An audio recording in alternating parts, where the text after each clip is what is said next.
What's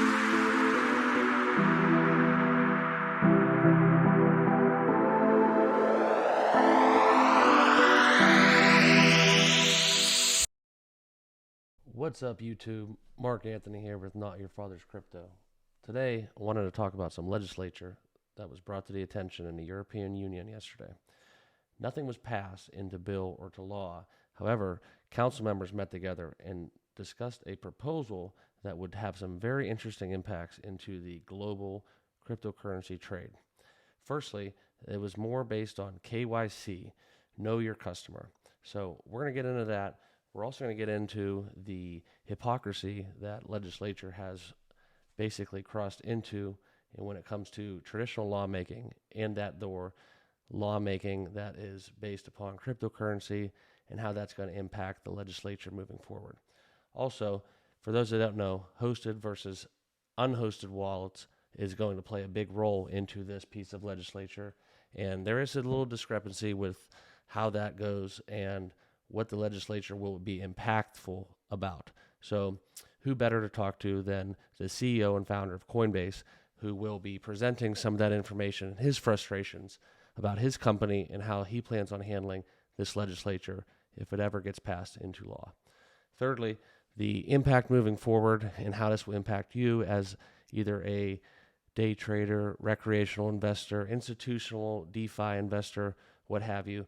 All of these, no matter big, no matter small, will play a role in how we move forward. Lastly, to conclude, we'll also take a look into the Bitcoin chart and see how the market reacted to this news and how we bounce back now being a day after this has all come to light.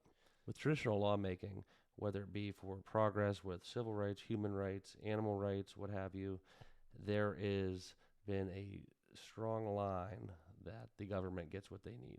And this hypocrisy, United States lawmaking, global lawmaking, differs a little bit, but when push comes to shove, it's more government-centric in regards to who gets what and who comes out as the winner in that side to get a bill passed through law, through Congress, Parliament, whatever lawmaking body occupies that position. This topic very much has a lot of hypocrisy and crosses into the borders where ethical, unethical, and basically just unjust, and how the language that is brought about probably will never ever see the light of day when it comes to actual getting into our everyday lives, impacting us in our everyday lives.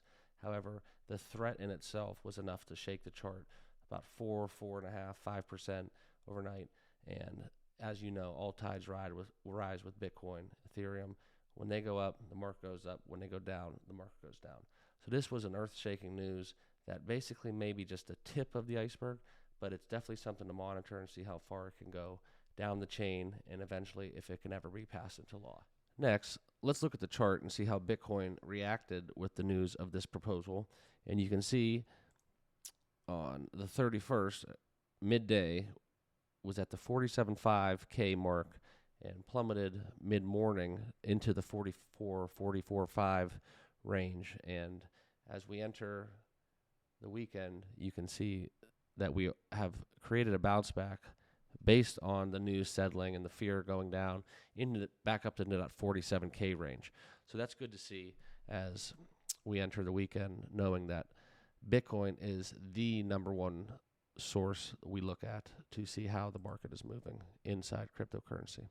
So lastly, let's take a look at Brian Armstrong's tweets, the founder of Coinbase, and see how his reactions and his sentiment on the proposal done by Parliament is going.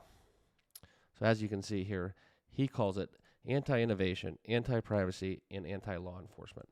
I would have to agree with him in those ways. However, there is still some good that would come out of this proposal. I think this may be just a wide casted net versus more of a fine-tuned bullet to disrupt the AML and the anti-terrorism concern that there is globally. So that's something to take note of. However, as seen across the economy now with the same implements with Venmo and electronic sending of funds such as PayPal, Venmo, all that stuff. There is been a lot of the 599 tax conversation that's come into play. And this is very similar in a way that you would basically have to report all privacy, all identification factors, etc., and not just the person that is receiving the funds, but the person that is sending the funds to the said person. So that's a kind of a difference with the way that we send money in the States or worldwide with PayPal and Venmo. Technically, you're off the hook if you are the person spending the money. So when it comes to crypto, this is something noteworthy that the person moving the money also will be brought under the microscope. But that's it. That's all I have for you guys today. So once again, this is Mark Anthony with Not Your Father's Crypto. Let me know what you guys think in the comments down below. Just remember to like, click, and subscribe. And looking forward to seeing you on the next one.